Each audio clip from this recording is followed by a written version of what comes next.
Acaden Lewis has been heating up on the recruiting trail. This is a guard that we had identified on this channel, Carter and I, a couple weeks ago, as one of the more slept on prospects in the class of 2025. Michigan has been on him.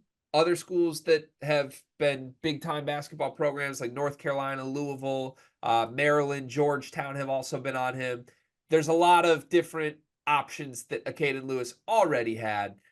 But now two of the best programs in the country, two of the best teams for next season have offered Acaden Lewis. This is what I was dreading. I thought Dusty May might have a chance to wrap this up before we reach this point. Acaden Lewis, a DC combo guard, 6'2", 170-pound, four-star kid, 80th nationally according to 24/7, has picked up UConn and Alabama offers in the last 2 days.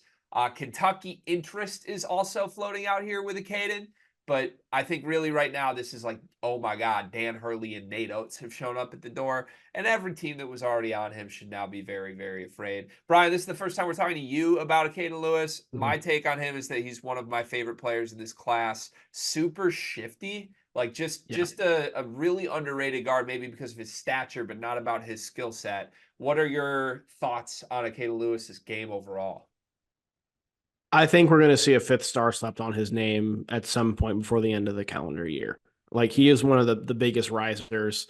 And this recent run of scholarships, I think, shows you that he's gone from being a more high-level local recruit to a high-level national recruit. And that would reflect a change from being a top 100 four-star kid to being a top 30 five-star kid. You mentioned that the teams that were in on him before. Michigan was certainly in on him, but it seemed like the schools that were most in on him were Virginia, Maryland, and Georgetown, among others. But those were the main ones. And these in Baltimore, like that made sense.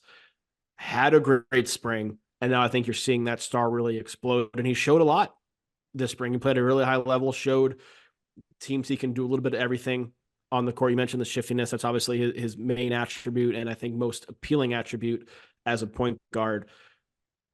He's going to have a fifth star slapped on for the end of the cycle, I'm sure.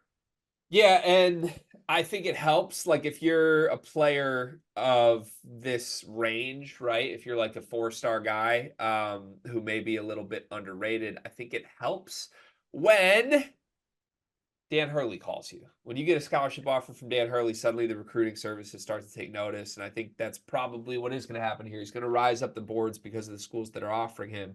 I'm happy for the kid. I think he deserves it. At the same time, like as a fan, I am frustrated because Michigan can't compete with UConn. It's not going to happen on the recruiting trail these days. UConn just took Terrace Reed from me. They took Liam McNeely, and Dusty May wanted to make a play there. If you have a UConn offer and you're a guard, I think you probably just go there at this point. And if you're not going to UConn, Alabama's a pretty good secondary option. Exactly. Like the UConn offer carries a lot of weight. I think an Alabama guard offer carries similar weight because since Nate Oates has been there, he hasn't missed in the backcourt. Hasn't missed. At transfer portal recruiting classes, really hasn't missed at all. And so if you're getting that as well, that signals you're a high level guy, or at least have a high level ceiling, which I think he does. Yeah. Yeah. It's a frustrating one to fans of the programs that have been recruiting him, but all eyes on Acaden Lewis right now because kid's an absolute stud. And at this point, I would kind of think other blue bloods might swoop in. I mean, I mentioned Kentucky. As far as I know, Kentucky hasn't offered Acaden Lewis yet. Don't see Kansas on his list. Isn't that the move? If you're Bill Self, don't you just pick up the phone like, oh, Dan Hurley and Nate Oates want you? Hey, Bill here. Like, I would not be surprised. I would not be surprised if he got in the mix. You mentioned Michigan too being upset. I think the team that probably has the most reason to be upset is Virginia. I have pulled up On3's recruiting prediction machine. Virginia is right on top there.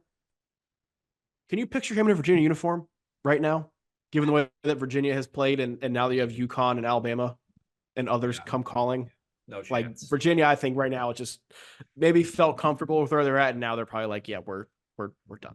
You know what this is, Brian? This is a hashtag. There's levels to this shit. recruitment. Yeah. And it hurts me to even acknowledge the level that my program is on right now. Congrats to Acaden Lewis, though. Kid absolutely deserves this, and it's good to see him get some shine from two of the best programs in the country. The NBA draft is coming up, and I've got something awesome for you. We are partnering with the people at NBA 2K Lab. NBA 2K is the best video game on earth. The people at 2K Lab are making some awesome stuff to make that game even more fun, and they just launched their 2024 NBA Draft Simulator, where you can find the official Sleepers Media big board. We ranked our top 75 players in this draft class. Me, Carter, Brian Ralph, Riley Davis. We did it together, and it is featured on the 2K Lab NBA Draft Simulator. You can take control of any team in the draft, play GM with just one click, and see our entire rankings before these videos even come out. Check out the link in the description of this video to try out the draft sim for yourself, and you can find more mini games at nba2klab.com/NBA-mini-games.